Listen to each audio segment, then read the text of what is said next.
What part of these formulas or equations don't you understand? Well, I didn't understand any of them back when I studied calculus at U.S. Military Academy at West Point back in 1969 through 1973. We used calculus in almost all the math classes that I took, including physics, chemistry,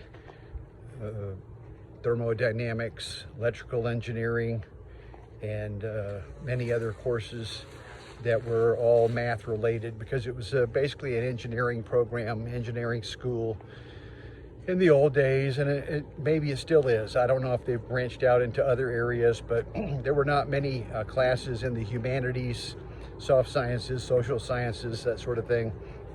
A few, not very many.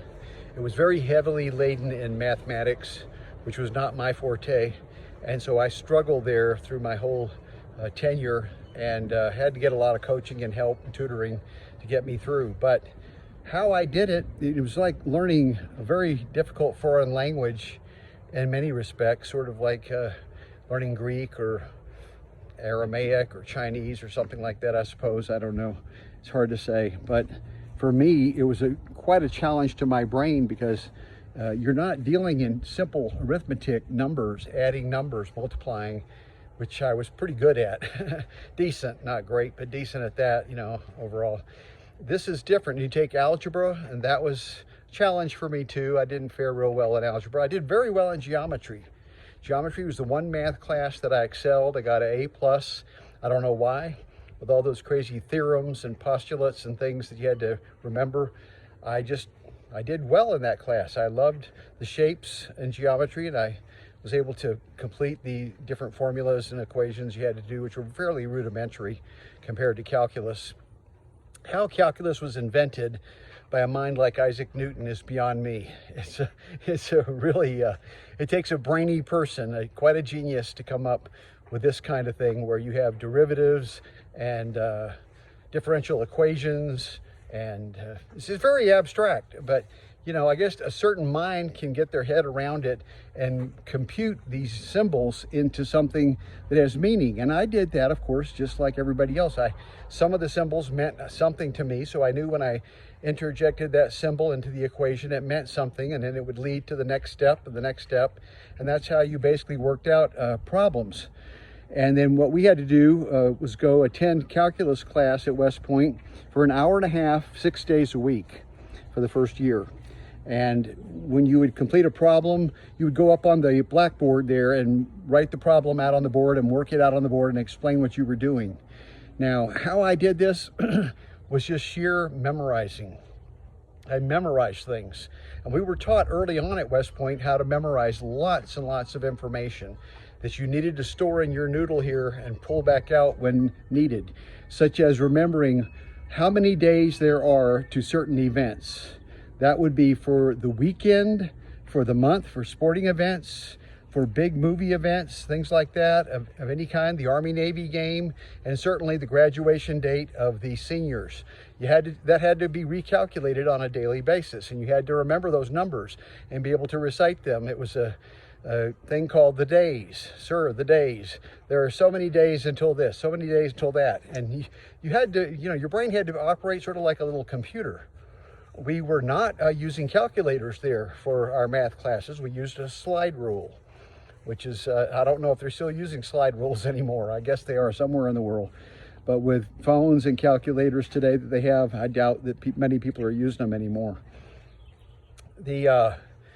The thing about it, again, it was basically memorizing. You had to just remember something. We called it specking. You would spec down something, and you would sort of have a little photographic image in your mind that you could transfer later onto paper and produce the results. And that got you a score, got you a grade, and got you to advance on to the next year of class there.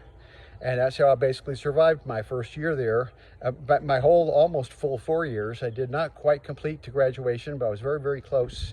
And then I tripped up there and was basically expelled, or I resigned, but it would have been the same difference. And it was unfortunate in one respect, because you know, you want to complete. I was there to try to go through the whole program and complete. But on the bright side, I saved myself a couple of years of military duty. I would have been in for a 5-year hitch.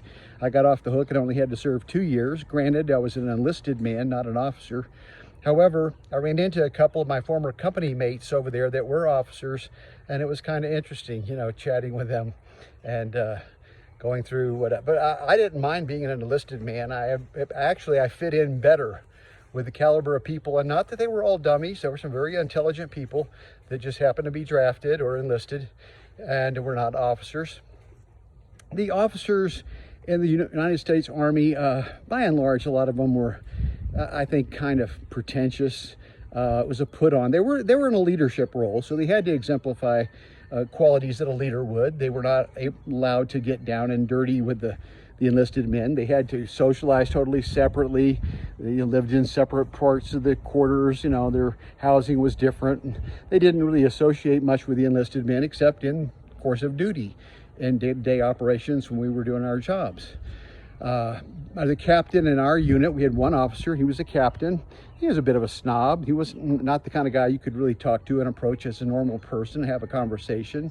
He was just above everybody else. But the rest of us, the NCOs and the other enlisted men like myself, and I was a specialist 4th class when I left the military after 2 years, we had a camaraderie and an esprit de corps, you might call it, that was very different than the one I had with my classmates at West Point. At West Point, we were being groomed to be the upper elite echelon of the military. And I did have one company classmate who went on to become a general, and he was a super nice guy, one of the nicest guys, and least likely that I would have thought that would stay in and become general, but he did. And I guess in a way it's not that surprising because he was a really quality person as a cadet and as a human being. A number of my classmates have not made it. They're not with us any longer. Some of them died of alcoholism, cirrhosis, Alzheimer's, cancer, accidents, various causes that, you know, has shortened their lives. But nevertheless, I'm still standing and able to talk about my experience there. And I just wanted to share that one with you today, how mathematics in my life was a total void, a black hole in terms of, you know, did it train my mind? I suppose in some ways it was stimulated my brain and my thought processes, but in a way, not really. It was just a stimulation of my ability to recall and regurgitate information. One little PS here, when I was in the Army, I was an artillery surveyor as far as training. I was using trigonometry there quite a bit, and trig was fairly simple, fairly basic compared to calculus. So a lot of the guys there were not highly educated. Some of them barely had, you know, a high school GED or whatever, and it was kind of foreign to them studying trig. And I was pretty good at that, so I coached a lot of them. I flipped the role from being the GOAT and having fellows coach me. I was now the coach and able to share the little bit of knowledge I had with these other fellows and help them through the course study there. And of course, we did that at my apartment many evenings, getting stoned and drinking a few beers.